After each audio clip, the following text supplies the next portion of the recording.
تو یہ دنیا میں جو ہے تھیمز ہوتے ہیں، ان تھیمز کے اوپر جو ہے وہ مختلف موقعوں کے اوپر لوگ انویسٹ کرتے ہیں۔ ایک زمانے میں موبائل کمپنیز جو تھیں ان پر بہت زور تھا، پھر آئی ٹی تو آج بھی بہت امپورٹنٹ ہے، اور خاص طور پہ فن ٹیک ٹیکنالوجی کے اندر اس میں بہت زیادہ لوگوں کا انٹرسٹ ہے۔ حال میں بھی پاکستان میں جو ہے جو پچھلے گزشتہ 4 سال 5 سال میں فن ٹیک میں جو ہے وہ کوئی $350 ملین کی انویسٹمنٹ آئی تھی، اچھا، اور چھوٹی چھوٹی فن ٹیک کمپنیز نے جو ہے وہ پرائیویٹ ایکویٹی سے فنڈ ریز کیا تھا۔ لیکن اب اس وقت جو نیا دور شروع ہوا ہے ساری دنیا میں، آپ سمجھ سکتے ہیں کہ فوڈ شارٹیجز جو ہیں وہ ایک بہت بڑا چیلنج ہے۔ فوڈ اسکیئرسٹی کے اوپر، اس کے اوپر جو یونائٹڈ نیشن کے 17 SDGs ہیں، سسٹینیبل ڈیولپمنٹ گولز، اس میں ایگریکلچر اور فوڈ اور جینڈر ایکویلٹی، یہ اس میں دنیا میں بہت بڑی تعداد میں جو ہے وہ خواتین فارم لیبر ہیں، تو ان کو بھی بہت اچھی طرح سے اب آج کل خواتین کا بہت ذکر ہو خواتین رہا ہے۔ ہمارے یہاں تو مرد بے روزگار پھر رہے ہیں، تو خواتین پہ تو ہم بعد میں جائیں گے، پہلے ہم مردوں کو تو دے دیں۔ اب ماشاءاللہ آپ جو ہے وہ فارمنگ کی طرف آئے ہیں نا، تو اسی حوالے سے میں تھوڑا سا ڈسکس کرنا چاہ رہا تھا کہ یہ جو پروگریسو فارمنگ ہے یہ ٹریڈیشنل فارمنگ سے کس طرح مختلف ہے؟ پہلے یہ آپ کو بتاؤں کہ فارم لیبر کی کیا صورتحال ہے۔ جو کنونشنل فارم لیبر ہے اس کی اس وقت جو ہے شارٹیج ہے۔ جس وقت آپ کے یہاں کٹائی کا زمانہ آتا ہے تو فارم کے اوپر کام کرنے والے لوگ ہی نہیں ملتے، اور سندھ میں تو خاص طور پہ جو خواتین ہیں جس کو ہم کولی خواتین کہتے ہیں، وہ بڑی تعداد میں فارمز میں کام کرتی ہیں، اور شارٹیج جو ہے وہ بڑھتی چلی جا رہی ہے کنونشنل فارمنگ میں۔ تو لہٰذا اب ضرورت یہ ہے کہ آپ کو میکنائزیشن کی ضرورت ہے، آپ کو اپنی پروڈکشن بنانے کے لیے اور زیادہ رقبے کو جو ہے قابل کاشت لانے کے لیے اب جو نئی ٹیکنالوجی ہے میکنائزیشن کی، اسے استعمال کرنے کے لیے، ہارویسٹنگ کے لیے، سوئنگ کے لیے، اور اس کو میجر کرنے کے لیے کہ یہ زمین کی جو کوالٹی ہے وہ کیسی ہے۔ آپ کو خوشی ہوگی سن کر کہ اس وقت جو ہے پاکستان میں ایسی کمپنیز بھی آ گئی ہیں جو سیٹلائٹ کے ذریعے آپ کی جو زمین کی سوائل کی واٹر نیڈز ہیں، کہ زمین جو ہے وہ انڈر اسٹریس تو نہیں ہے، وہ بھی میجر کرتی ہیں، اس کی فرٹیلیٹی بھی میجر کرتی ہیں، اس کو کتنی کھاد چاہیے وہ بھی میجر کرتی ہیں۔ خاص طور پہ 2 کمپنیاں جو ہیں، ایک فارمدار کے نام سے اور ایک گروٹیک کے نام سے، انہوں نے پاکستان میں اس نئی سروس کو انٹروڈیوس کیا ہے، جس سے جو فارمر ہے اس کو بہت سہولت ہو جائے گی کہ وہ اپنے فارم کو کیسے مینیج کر سکتا ہے۔ لیکن چھوٹے فارمز جو ہیں وہ ان سروسز سے فائدہ نہیں اٹھا سکتے۔ تو کتنا فارم ہونا چاہیے؟ جو صرف یہ جو سروسز آپ بتا رہے ہیں ماشاءاللہ یہ بہت اچھی سروسز ہیں، تو کتنے ایک مطلب ایکڑ ہو اس کا فارمر کا تو وہ اس سے فائدہ اٹھا سکتے ہیں؟ کیونکہ ظاہر ہے 1-2 ایکڑ 3 ایکڑ جس کی جگہ ہوگی تو وہ تو ان کی کاسٹ اور چارجز وہ تو دیکھیں، فارمر تو چاہے چھوٹی جگہ کا ہو چاہے بڑی جگہ کا ہو اس سے متعلقہ نہیں ہے، لیکن آپ نے جو بات کی ہے نا کہ جو اس کی کاسٹ نہیں بیئر کر سکتا، وہ کیپیسٹی جو ہے فارمر کی، ہمارے یہاں اس وقت جو ہے فارمز کوئی جو 55 ملین فارمر ہے، اور 85% جو ہماری فارمنگ کی جو لینڈ ہولڈنگز ہیں ان کا سائز جو ہے وہ 6 ایکڑ سے کم ہے، اور گلوبل ایوریج جو ہے وہ 12% ہے۔ تو آپ یہ اندازہ کر سکتے ہیں کہ ہماری 85% جو اس وقت فارمنگ کمیونٹی ہے اس کی یہ کیپیسٹی ہی نہیں ہے کہ وہ نئی ٹیکنالوجیز کو جو ہے وہ استعمال کر سکتی ہو۔ بالکل، تو اس وجہ سے جو ہے چیلنجز وہ ہماری فارمنگ کے ساتھ بڑھتے چلے جا رہے ہیں۔ لوگوں کے لیے جو ہے ایک مسائل جو ہے وہ کاسٹ آف ڈوئنگ بزنس جو ہے وہ بہت زیادہ بڑھتا چلا جا رہا ہے، انپٹس کی کاسٹ بہت زیادہ بڑھتی چلی جا رہی ہیں۔ تو پروگریسو فارمنگ اسی چیز کا نام ہے کہ آپ کس طرح سے ٹیکنالوجی کو جو ہے وہ استعمال کریں اور اس ٹیکنالوجی سے جو ہے اپنی پروڈکٹیوٹی کو بڑھائیں۔ خاص طور پہ جو ڈیولپنگ کنٹریز ہیں انہوں نے ایک میریکل جو ہے وہ دنیا کو دکھائی دیا ہے، چائنا جو ہے اسپیشلی، اس میں جو پروڈکٹیوٹی ہے وہ کوئی جو آج سے 50 سال پہلے جو کچھ وہ پیداوار کر رہے تھے آج اس سے 10 گنا زیادہ ان کی پیداوار بڑھ گئی ہے۔ اور بھی عوامل ہیں لیکن ایک بہت بڑا عمل جو ہے اس میں وہ ان ٹیکنالوجیز کا اور اس کے ساتھ جو پورے پروسیس میں کمٹمنٹ چاہیے پالیسی کی، ریگولیشن کی، ایک تو وہ ہے۔ دوسری طرف جو ہے وہ ہمارے ہمسائے میں بھی ایران ہے، انڈیا ہے، وہاں بھی پروڈکٹیوٹی جو ہے اس کا پرسنٹیج بہت بڑھتا چلا گیا ہے، اور لیکن پاکستان میں جو ہے وہ انفارچونیٹلی ہماری پروڈکٹیوٹی جو ہے فارم کی وہ آج بھی وہی چیلنج ہے جو آج سے بہت 50 سال پہلے۔ اچھا، اس میں سر ایک بڑا امپورٹنٹ جو آسپیکٹ ہے وہ یہ ہے کہ آپ کیا سجیسٹ کریں گے کہ جن کی 2 ایکڑ 3 ایکڑ یعنی لیس دین جو ہمارا ایوریج ہے، جو آپ 85% کا ذکر آپ کر رہے ہیں، تو ان کے لیے کیا سجیشن ہے؟ اپنی زمین بیچ دیں، یا اس میں اگر وہ ڈبل بھی ان کی پیداوار ہو جائے گی تو اس سے کیا فائدہ ہوگا؟ تو what is the way out کہ کس طریقے سے وہ جو 2-3 ایکڑ رکھنے والا فارمر ہے وہ فارمنگ سے ہی وابستہ رہے؟ نہیں، میں تو صرف ٹیکنالوجی کے متعلق بتا سکتا ہوں کہ وہ کس طرح سے ٹیکنالوجی اگر استعمال کر کے اپنی پروڈکٹیوٹی بڑھائے۔ جاپان کا جو کیس ہے وہ آپ سمجھ سکتے ہیں کہ ریفرنس کی صورت میں استعمال ہو رہا ہے، جاپان میں جو ہے وہ بہت کم لینڈ ہولڈنگ ہے، لیکن ان کے ہاں جو پالیسی ہے اس میں ان کو فارمرز کو بہت زیادہ انسینٹیوائز کیا جاتا ہے۔ یورپ میں بھی فارمر کو بہت زیادہ انسینٹیوائز کیا جاتا ہے۔ ہمارے یہاں فارمر کے لیے کوئی انسینٹیوز نہیں ہے، یہاں تو گورنمنٹ جو ہے اس فارمر کو وہ انسینٹیوز پرووائڈ کرے جس سے وہ فارمر جو ہے وہ اس لینڈ کے ساتھ جو ہے وہ رہے۔ ورنہ یہ فنامنا تو ہم دیکھ ہی رہے ہیں کہ بہت زیادہ جو ہے شہروں کے نزدیک اربنائزیشن ہو رہی ہے، زمینیں جو ہیں وہ بہت بڑھتی چلی جا رہی ہیں، قیمتوں تو فارمر سوچتا ہے کہ جی میرے لیے بہتر ہے کہ میں بیچ دوں، کیونکہ پالیسی ڈائریکشن لیس رہی ہے اس میں۔ اور جو ہماری خاص طور پہ اگر آپ دیکھیں کہ گندم کی سپورٹ پرائز جو ہے، گندم کی سوئنگ ہوتی ہے نومبر میں، اور ہمارے یہاں سپورٹ پرائز جو ہے وہ مارچ میں ابھی جیسے گورنمنٹ نے کیا، یہ اس گورنمنٹ کا نہیں، یہ پچھلی تمام گورنمنٹس جو ہیں ان کا یہ دستور رہا ہے۔ صرف تھوڑے وقت کے لیے جو یوسف رضا گیلانی کی گورنمنٹ تھی وہ پرائس اپنی پہلے بتاتے تھے، تو آپ کو اس دور میں جو ہے بمپر کراپس گرینز کی نظر آتی ہیں۔ تو ایشو ہمارا جو ہے بیسیکلی وہ گرینز کی پروڈکشن کا ہے کہ ہمارے یہاں گرین کی پروڈکشن جو ہے وہ کم ہوتی چلی جا رہی ہے، جس کی وجہ سے امپورٹ بڑھتی ہے۔ دوسرا اس کا بڑا مسئلہ جو ہے وہ فارمر کا، چھوٹے فارمر کے لیے وہ یہ ہے کہ اس کی کیپیسٹی نہیں ہے کہ وہ بیج ادا کر سکے جو ہائی کوالٹی بیج ہے، اور اب تو خاص طور پہ جس طرح سے فرٹیلائزر کی قیمتیں بڑھ گئی ہیں اس کے لیے بالکل ناممکن ہو گیا ہے۔ تو ٹریڈیشن جو تھی پہلے گرینز کو گرو کرنے کی وہ آہستہ آہستہ ختم ہوتی چلی جا رہی ہے، اور اب جو ہے فارمر وہ ایسی کراپس میں جا رہا ہے جہاں کو پرائس کنٹرولز نہ ہو، جس کی وجہ سے آپ کے یہاں گرینز کی شارٹیجز ہیں، جس کو آپ فوڈ سیکیورٹی جس کا دوسرے لفظوں میں آپ نام دیتے ہیں۔ جو فارمر کما رہا ہے وہ صرف وہ ہے جس کے پاس اپنے فروٹ فارمز ہیں، اور فروٹ فارمز میں بھی اگر اس کا سائز ہے تو وہ بہت خوشحال ہے، اور اس کے علاوہ باقی سارے فارمرز جو ہیں وہ مجبوری کی حالت میں اپنی فارمنگ میں موجود ہیں۔ ملتے ہیں ایک بریک کے بعد۔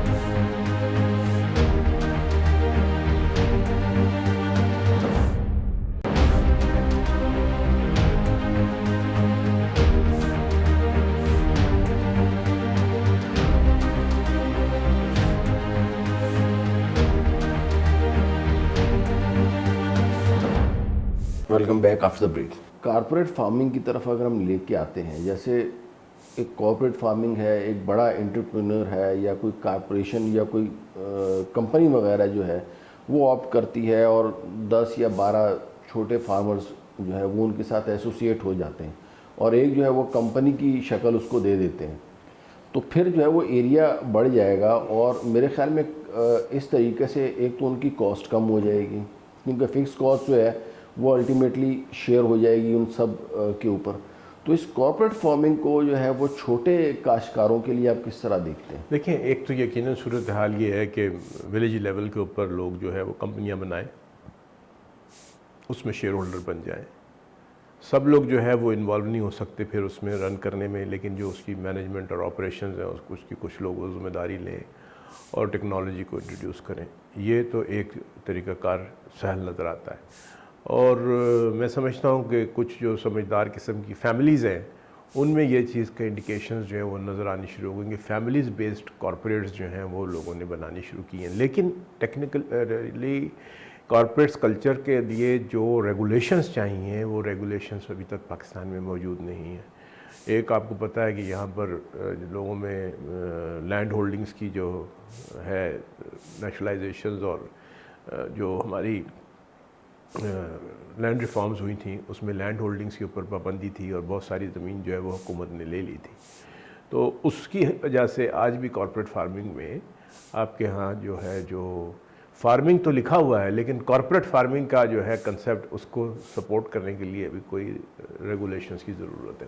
دیکھ کارپوریٹ فارمنگ کی جو میں بات کر رہا ہوں نا اس میں ایک اس کا ایڈوانٹیج سب سے بڑا یہ ہوگا کہ اس میں مڈل مین کا جو رول ہے نا وہ ختم ہو جائے گا. جی بالکل آپ صحیح فرما رہے ہیں. جب 10 سے 12 کے قریب لوگ یا زیادہ ایون ان آفیشیل قسم کی ہو جائے کارپوریٹ فارمنگ کے ضروری نہیں ہے کہ اس کو SCCP سے آپ رجسٹرڈ کرائیں اور FPR میں یعنی مطلب ایک 10-12 لوگوں کے گروپ نے مل کے اپنا جو ہے وہ لینڈ کو یوٹیلائز کیا, ٹریکٹر مل کے لے لیا یا ٹیکنالوجیکل کوئی چیز مل کے اور اس کو افیکٹولی یوٹیلائز کرنا شروع کر دیا اور خود ہی اس کو پھر بیچنا بھی شروع کر دیا, تو اس سے یہ مڈل مین کا رول جو ہے وہ ختم ہو جائے گا. تو اس سے آپ کیسے ایگری کریں گے؟ دیکھیں جو مڈل مین کا رول ہے وہ میں نہیں سمجھتا کہ کوئی فوری طور پر ختم ہو سکتا ہے, لیکن ایک انڈیکیشن آنی شروع ہو گئی ہے.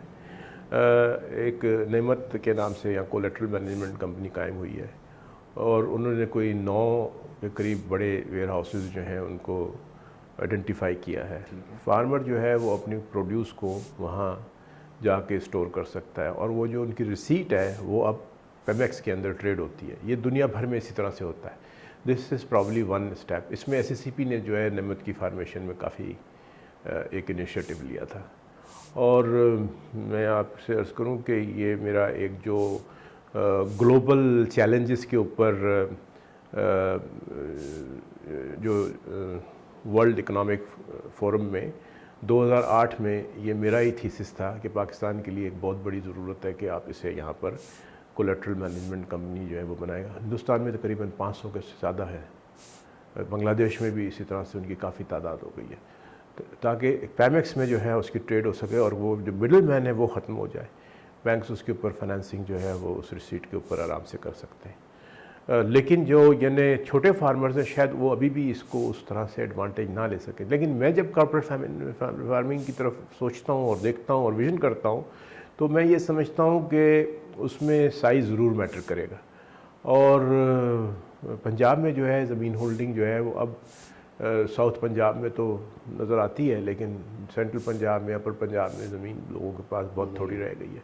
آپ یہ سمجھیں کہ جو آپ کے پاس ایک بہت بڑا رقبہ جس کو آپ چولستان ڈیزرٹ کہتے ہیں, اگر وہاں پر حکومت دیکھیں پانی چاہیے, پانی تو ہے نہیں اس علاقے میں, تو کیسے آئے گا پانی؟ دیکھیں اس میں یہی میرا نیکسٹ کویشچن بھی یہی تھا کہ ابھی میں نے اپنے پروگرام کے انٹرو میں بھی بتایا کہ یہ گلف جو ہے UAE ہو گیا, سعودی عرب ہو گیا, صحرا تھا, وہاں پہ پانی جو ہے نا وہ ملتا نہیں تھا, لیکن وہاں انہوں نے سب سے پہلے پانی اپنے لیے سمندر کے پانی کو میٹھا کیا اور اس کے بعد انہوں نے کم پانی سے زیادہ جو ہے نا وہ گرینری کی ہے.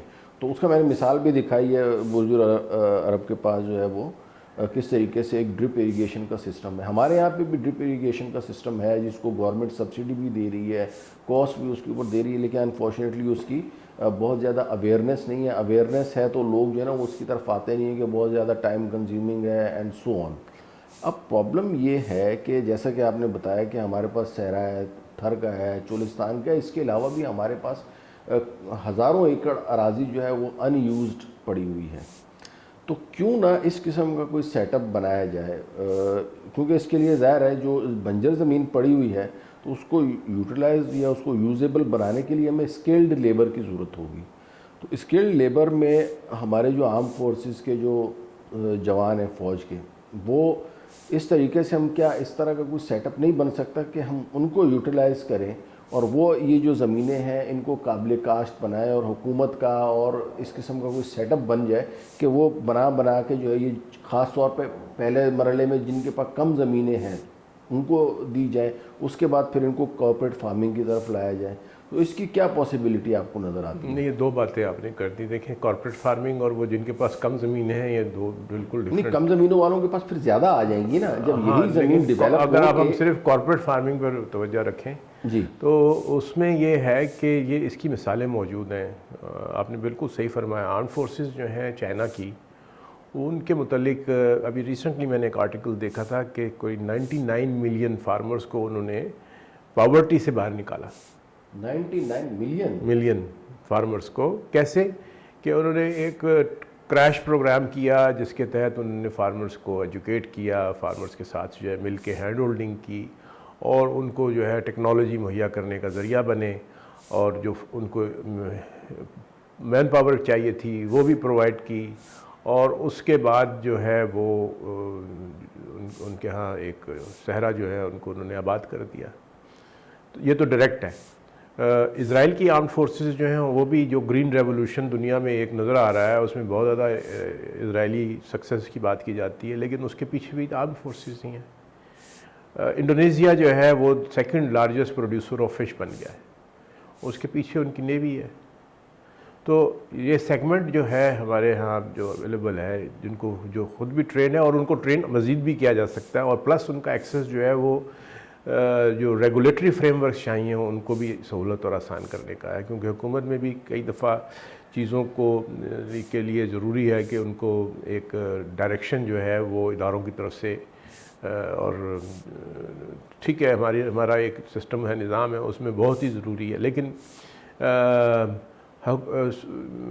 فوج کو اپنے بڑے فارم بنانے کا یہ کوئی مجھے منصوبہ جو ہے وہ نظر نہیں آتا.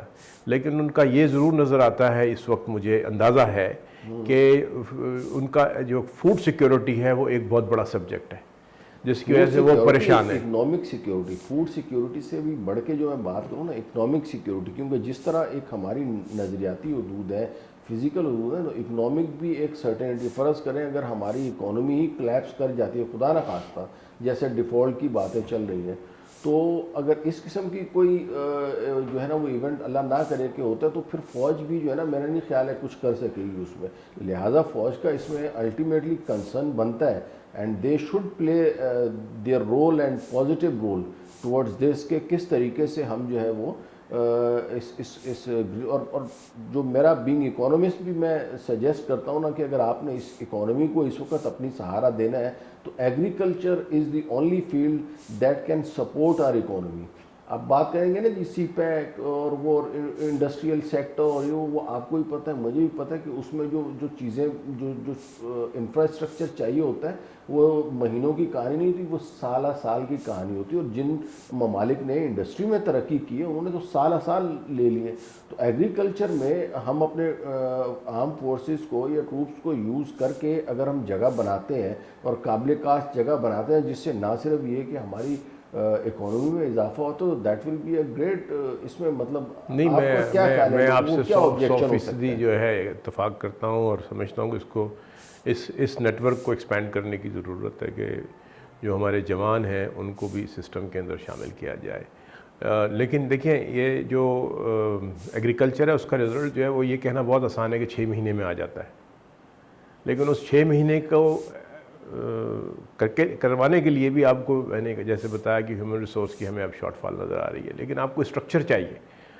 بڑے بڑے فارمز جو ہیں, جس کی میں پہلے ذکر کر رہا تھا کہ 5000 ایکڑ کے اوپر اگر ایک فارم ہے اور اس میں پروونسز جو ہے وہ اپنی زمین پرووائڈ کرنے میں پارٹنرشپ لے لیں, تو جو آپ نے دبئی کا ذکر کیا نا, آپ کو پتہ ہے کہ دبئی میں جو ہے سارا پانی وہ سمندر سے نہیں لیا جاتا, کیونکہ اس کی کنورژن بہت مہنگی ہوتی ہے. It is very very costly. ادھر سولر بھی ہو یا دوسرے بھی اگر ہوں, تو وہ اس کو پانی پینے کے لیے تو لوگ ضرور استعمال کرتے ہیں, لیکن زراعت کے لیے یہ پانی نہیں استعمال کرتے. تو وہ پانی جو ہے وہ انہوں نے یہاں تو کلاؤڈ سیڈنگ آپ کو عموماً نظر آتا ہے کہ جی دبئی میں جو ہے وہ طیارہ اڑ رہا ہے اور وہ کلاؤڈ سیڈنگ کر رہا ہے. دوسرا ایک آئونائزیشن پروسیس کہلاتا ہے, جس کی جو ہے بہت ایکسٹینسولی اس وقت اس کا استعمال ہو رہا ہے آسٹریلیا میں, جارڈن میں تو اسرائیل خود بھی جو ہے اس کو پرووائڈ کر رہا ہے اس فیسلٹی کو. آئونائزیشن سے جو ہے وہ کلاؤڈز کریٹ ہوتے ہیں اور جس طرح بارانی زمینیں جو ہیں ان کو سیراب کیا جاتا ہے تو آئونائزیشن کے ذریعے جو ہے وہ زمینوں پر جو وافر مقدار میں ایک کنٹرولڈ اس کو میگنیٹک فیلڈ کریٹ کر کے. کیا یہ پاسبل ہے, اس قسم کی سہولت اس وقت پاکستان میں پاسبل ہے؟ کوئی اس طرح کی سروسز جو ہے وہ اویلیبل ہیں ہمارے یہاں؟ میری اطلاع کے مطابق جو ہے ایک ریسرچ پروجیکٹ جو ہے وہ پروسیس میں ہے اسلامک یونیورسٹی آف بھاولپور کی طرف سے. یونیورسٹی بھاولپور, جی, اور وہ ان کے ہاں ایک ڈپارٹمنٹ انہوں نے قائم کیا ہے جو چولستان میں جو ہے اس آئونائزیشن کے پروسیس سے پانی کو مہیا کرنے پر کام کر رہا ہے. 2 سال سے یہ پروجیکٹ جو ہے وہ انہوں نے شروع کیا ہوا ہے, لیکن نیچرلی آپ سمجھ سکتے ہیں کہ 2 سال میں جو ہے ان کی پروگریس اس انیشیشن سے آگے نہیں بڑھی, تو اس کی وجوہات جو ہیں وہ یقیناً ایسی ہوں گی. لیکن اگر آرم فورسز بھی جو ہیں اس میں شامل ہوتی ہیں اور اس کو انیشیشن کروا سکتی ہیں تو آپ کے پانی کا مسئلہ جو ہے وہ بہت جلدی حل ہو سکتا ہے. بلوچستان ہے پورا, بلوچستان میں پانی کی کتنی سخت ضرورت ہے. آپ کا کیا خیال ہے اگر آرم فورسز کو ہم اس میں یوز کرتے ہیں تو اس میں کسی کو کیا ہرڈل ہو سکتی ہے؟ اگر کوئی ریزرمنٹ آ سکتی ہے تو آپ کیا؟ نہیں, میں نہیں سمجھ, میرے ذہن میں بالکل بھی یہ نہیں کہ کہیں سے بھی ان کو کوئی کسی قسم کی جو ہے اس معاملے میں لوگ پسند نہیں کریں گے کہ آرم فورسز اپنا رول پلے کریں. جیسے بھل صفائی میں لوگ اپریشیٹ کرتے ہیں اور اس کو سب فوج ہی کرتی ہے, ان کے ساتھ خود شامل ہو جاتے ہیں. اسی طریقے سے کوئی قدرتی آفات آ جائے, سیلاب آ جائے, زلزلے آ جائیں, تو وہاں پہ جہاں این جی اوز کام کر رہی ہوتی ہیں آگے بڑھ چڑھ کے, تو وہاں پہ فوجی جوان بھی کام کر رہے ہوتے ہیں. بس اس میں صرف یہ ہے, اور میں ایڈ کر رہا ہوں کہ صرف آپ کو وہ جوانوں کی نہیں بلکہ آپ کو پالیسی لیول پر بھی جو ہے ان کو استعمال کرنے کی ضرورت ہوگی, اور جو فیسیلیٹیشن کا پروسیس ہے اس کو بھی استعمال کرنے کی ضرورت ہوگی. ان کے پاس بہت بڑے بڑے ریسورسز اویلیبل ہیں ٹیکنالوجی کے. کیا ہم ان ٹیکنالوجیز کو جو ہے استعمال کر سکتے ہیں؟ میں نے دیکھا ہے کہ ان کی جو ہے کچھ ایسے ادارے ہیں ان کے پاس جس میں وہ پودوں کی جو ہے خاص جو جس کو ٹیشو کلچر کہتے ہیں وہ F1 کوالٹی کے جو ہے پودے پروڈیوس کر سکتے ہیں, اور جو آپ کے وہ پودوں کی اور وہ ان کی جو ابھی آپ کو اندازہ ہوگا کہ ایک جو مچھر جو تھے سیلاب کے بعد وہ بڑی تعداد میں پیدا ہوتے ہیں, لیکن اس کو بہت جلدی کنٹرول کر لیا گیا. وہ جو کیمیکلز ہیں وہ اس ادارے نے جو اس سے متعلقہ ہے فوج سے, اس نے تیار کیے ہیں, جس کو جو ہے پورے سندھ میں تقسیم کیا گیا ہے, اور وہ مچھر جو ہیں اس سے ان کی پیداوار جو ہے وہ رک گئی ہے. اچھا, تو ڈیسٹرو کے نام سے وہ ادارہ ہے اور سب سائنٹسٹ اس میں کام کرتے ہیں. بہت بہت شکریہ بخاری صاحب. ناظرین ایک بریک لیتے ہیں اور بریک کے بعد ہم بات کریں گے تھوڑی سی بلو اکانومی کے حوالے سے. ہمارے ساتھ موجود ہوں گے کموڈور ریٹائرڈ عبید اللہ صاحب, بلو اکانومی کے ایکسپرٹ ہیں, اور ان سے ہم جانیں گے کہ کس طرح جو ہے وہ بلو اکانومی ہماری معیشت میں ایڈ آن کر سکتی ہے. ملتے ہیں بریک کے بعد.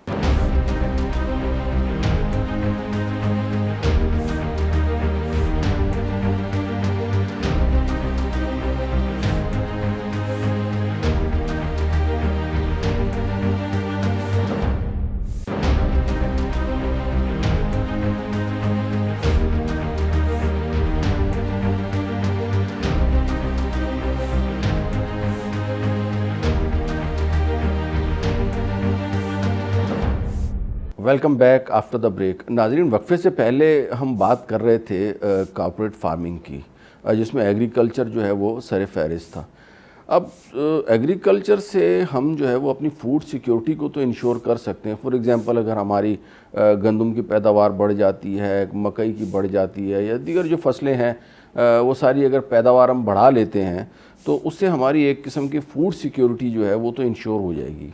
اب جو اگلا ہمارے پاس آپشن بچتا ہے وہ یہ ہے کہ جس طریقے سے ہمارے فارن ریزروز جو ہیں وہ تیزی سے گھٹے ہیں, اور لاسٹ منتھ کے اگر میں آپ کے ساتھ فارن ٹریڈ کے اسٹیٹسٹکس شیئر کروں تو ہماری جو امپورٹس ہیں وہ $4 بلین پر منتھ کے اوپر آ گئی ہیں, اور تقریباً ایکسپورٹس جو ہیں وہ 2.3 بلین رہ گئی ہیں, اور ٹریڈ ڈیفیسٹ ہمارا 1.7 بلین ہے. بہت کم ہے trade deficit $1.7 billion, but $2.3 billion کی میں جب ایکسپورٹ کا ذکر سنتا ہوں نا تو آپ یقین کریں میرے رونگٹے اس لیے کھڑے ہو جاتے ہیں کہ یہ وہ فگر ہے جو انڈیویجولز کارپوریٹ جو بڑی بڑی کمپنیز ہیں، میں ان کی بات نہیں کر رہا، یہ وہ ہیں جو مختلف ملکوں کے انڈیویجولز اس سے زیادہ کی ایکسپورٹس کر رہے ہیں۔ چائنا میں ہوم اینڈ کاٹیج انڈسٹری میں ایسے لوگ موجود ہیں جو اس سے زیادہ کی پر منتھ ایکسپورٹ کر رہے ہیں۔ تو کیا وجہ ہے کہ ہم جو ہے نا وہ ایکسپورٹ اپنی بڑھا نہیں پا رہے ہیں؟ نمبر 1۔ نمبر 2، اس وقت جو پوزیشن ہے نا اس میں ہم اگر انڈسٹریل سیکٹر کی طرف جائیں گے نا، وہ میں پہلے بھی کہہ چکا ہوں، وہ پیرلل تو چل سکتا ہے، لیکن اگر آپ کہیں کہ جی امیجیٹلی ہمارے پر ڈالر برسنے لگیں تو وہ نہیں برس سکتے۔ لیکن ہمارے ساتھ ایک شخصیت موجود ہیں، ان کے پاس ایسا آئیڈیا ہے کہ ہمارے پاس ان کا یہ کہنا ہے کہ ڈالر کی برسات ہونے لگے گی، اور وہ ہیں بلو اکانومی سے وابستہ جناب کوموڈور ریٹائرڈ عبید اللہ صاحب، بلو اکانومی کے ایکسپرٹ ہیں۔ Sir welcome to the show. Thank you. اچھا سر، یہ کیسے آپ نے ڈالر برسانے، ہمارے ذرا ناظرین کو بتائیں کہ کیونکہ ابھی تو ڈالر تو ہمیں دیکھنے کو نہیں مل رہا ہے، تو آپ کہہ رہے ہیں ڈالر برسنے لگ جائیں گے، تو بتائیے سر ناظرین کو ہمارے۔ یہ ہے کہ بلو اکانومی جو ہے وہ اس کو کہتے ہیں کہ سمندر کا استعمال اس طریقے سے کیا جائے کہ اس میں سسٹیننس رہے، یعنی ہر وہ کام جو سمندر پہ رہ کے یا اس کے اندر معدنیات نکال کے یا اس کے اندر جہاز بنا کے یا تیل اور گیس نکال کے، یہ تمام چیزیں بلو اکانومی کا حصہ ہیں۔ اس کے 10 سیگمنٹ ہیں، پھر کسی وقت ان پہ بات ہو جائے گی کہ جناب فشنگ ہے، شپنگ ہے، ہائیڈرو کاربن ہے، اور جناب تیل اور گیس نکالنا ہے۔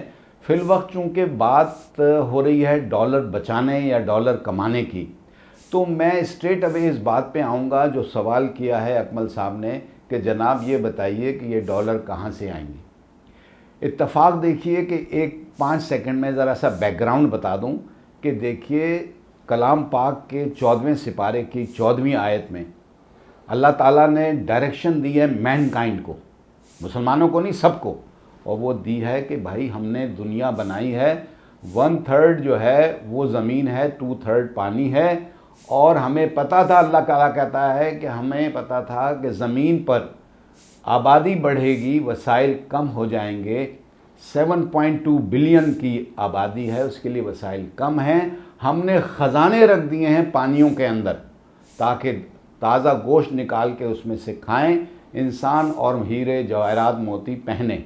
مقصد تھا کہ سسٹیننس ہے، خزانہ ہے وہاں، اس کو نکال کے استعمال کریں۔ ہم نے ایسا نہیں کیا۔ 1947 میں جب پاکستان بنا تو ہم نے اپنا منہ میرا طرف زمین کے، کھیت کے، باغوں کے یا ریئل اسٹیٹ کے کر لیا کہ جو دے گا وہ یہ دے گا۔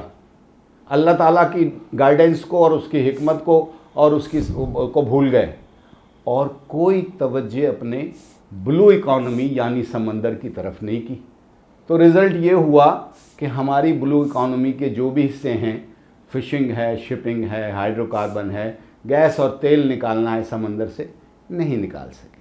اب آ جائیے کہ کیا ہم شارٹ ٹرم میں بہت سارے ڈالر یا تو کما لیں یا وہ جو خرچ ہو رہے ہیں ان کو روک لیں خرچ ہونے سے۔ ایک بات کروں گا، اس وقت پاکستان نیشنل شپنگ کارپوریشن جو گورنمنٹ کا ادارہ ہے، اس کے پاس 12 جہاز ہیں، اور وہ پچھلے 22 سال سے کنٹینیوسلی پروفٹ میں چل رہا ہے، اور اس سال اس نے پچھلے 50 سال کا یا 40 سال کا ریکارڈ توڑ دیا ہے اور بہترین پیسے کمائیں۔ سوال یہ ہے کہ کیا وہ مدد کر سکتے ہیں کہ ڈالر جو ہے وہ ہم کما لیں؟ Answer is yes, and it is very easy, اور گورنمنٹ کا 1 روپیہ نہیں لگنا۔ ہم آج کل پاکستان کی جو ٹریڈ ہے وہ تقریباً 100 ملین ٹن پر ایئر ہے، 98% سمندر سے آتا ہے، اور اس سمندر سے سامان کو ایکسپورٹ کو بھیجنا یا امپورٹ لانے پہ کرایہ خرچ ہوتا ہے، کرائے کی مد میں، فریٹ ریٹ میں۔ سوچئے کتنے پیسے ہیں، 6 سے 7 بلین ڈالر ہر سال ہم اپنی ایکسپورٹ اور امپورٹ کو صرف لانے لے جانے میں، کرائے میں یہ خرچ کرتے ہیں، ٹرانسپورٹیشن پہ۔ اور آئی ایم ایف کتنا لون دے رہا ہے؟ 1 بلین، 2 بلین، لاکھ سے نکیریں نکلوا دی ہیں انہوں نے ہماری اور ہمارے عوام پہ، اتنی زیادہ مہنگائی ہو گئی ہے۔ تو سوال یہ پیدا ہوتا ہے تو کیا کریں؟ کریں یہ کہ اپنی امپورٹ اور ایکسپورٹ کو کوشش کریں کہ ساری کے ساری اپنے جہازوں پر لائیں اور یہ 6-7 بلین ہر سال بچائیں. پاکستان میں 25 ملین ٹن تیل امپورٹ ہوتا ہے. سر اصل میں ہم اس تیل کی بات مجھے یہ بتائیں سر، جہاز اگر ہم ایک لینے جاتے ہیں تو اس کی کیا کاسٹ ہے؟ ٹھیک ہے سر، میں ایک فرض کے طور سے بتا دیتا ہوں کہ اس وقت جو جہاز ہماری ضرورت ہے اور جو خوب سارے پیسے آپ کے بچا سکتا ہے اور ڈالر کما سکتا ہے، وہ آئل ٹینکر ہے یا LNG کا جہاز ہے. LNG کا جہاز، ٹھیک ہو اب گیا. ان جہاز کو سوال آپ کے ذہن میں ہوگا، بھائی ڈالر پہلے نہیں ہے عبید اللہ صاحب، یہ ڈالر کہاں سے آئیں گے خریدنے کے لیے؟ گورنمنٹ کا $1 $1 ان کو خریدنے میں نہیں لگے گا. PNSC is non budgeted organisation listed in Karachi exchange. ان کے پاس اپنے پیسے اور ڈالر بہت ہیں، صبح حکم دیں شام کو جہاز خرید لیں. ہمارے یہاں پہ اس وقت جو پرائیویٹ بزنس مین ہیں، انہوں نے اپنا پیسہ آپ کو پتہ ہے پلاٹوں میں ڈمپ کیا ہوا ہے. ڈالر خرید کے ڈمپ کیے ہوئے ہیں، سونا خرید کے ڈمپ کیا ہوا ہے جو کسی کام نہیں آ رہا. تو اگر ان کو نظر آئے گا کہ جی میں یہ اس طرح انویسٹمنٹ کروں گا، ایک بندہ نہیں لے سکتا، 10 بندے مل کے لے سکتے ہیں، گروپ کے طور پہ لے سکتے ہیں، کمپنی بنا کے لے سکتے ہیں. تو اس میں ہم پرائیویٹ سیکٹر کو بھی انوالو کریں تاکہ وہ بھی اس شپنگ کے جو ٹرانسپورٹیشن کا ہے which is one part of the blue economy, تو اس میں اگر آپ لوگ صرف ٹرانسپورٹیشن میں اگر آپ آتے ہیں تو آپ کو ایٹ لیسٹ جو مجھے ابھی تک سمجھ میں آیا ہے وہ یہ ہے کہ سال نہیں تو 2 سال میں آپ کی جو انویسٹمنٹ ہے وہ باہر آ جائے گی، اور اس کے بعد اسے فائدہ کنٹری کو یہ ہوگا کہ ملک کا زر مبادلہ نہ صرف یہ کہ بچے گا بلکہ ہمارے پاس ڈالرز بھی آئیں گے. ایسا ہی ہے سر؟ بالکل ایسا ہی ہے، اور آپ کی سوچ بھی بڑی عمدہ ہے.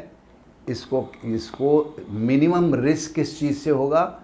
پبلک پرائیویٹ پارٹنرشپ کر لیں، PNSC کے ساتھ مل کے وہ کر لیں. بالکل. اور بینک جو ہیں فورن اور لوکل 80% لون دیتے ہیں، یعنی 100 ملین کا جہاز ہو تو 80 ملین آپ کو ویسے ہی مل گئے. تو سر ایک منٹ، گورنمنٹ اس کے اوپر کیوں خاموش ہے؟ مجھے یہ بتائیں سر. نہیں سر، گورنمنٹ کا نہیں، میری اب سن لیں. جی 100 ملین کا فرض کو جہاز خریدنا ہو، 80 ملین لون مل جائے گا. 20 ملین میں 10 ملین ڈال دیں بھائی کوئی پرائیویٹ پارٹی، آپ ماشاءاللہ امیر آدمی، آپ ڈال دیں. آپ سے میں کہہ رہا ہوں اس لیے کہ جہاز جو ہیں 2008 کے نسبت 50% پرائز میں ہیں، بائی 1 گیٹ 1 فری کی پوزیشن میں ہے. تو یہ ڈال دیں، 10% وہ 10% یہ مل کے لے لیں. اور کون لے لیں یہ بھی میں سجیسٹ کر دیتا ہوں، آپ نہ لیں. PSO ہے نا گورنمنٹ کا ادارہ، PSO سارا جو تقریباً مور دین 80% آف ریفائنڈ آئل یعنی ڈیزل، کیروسین، جیٹ فیول فلانا وہ منگاتا ہے.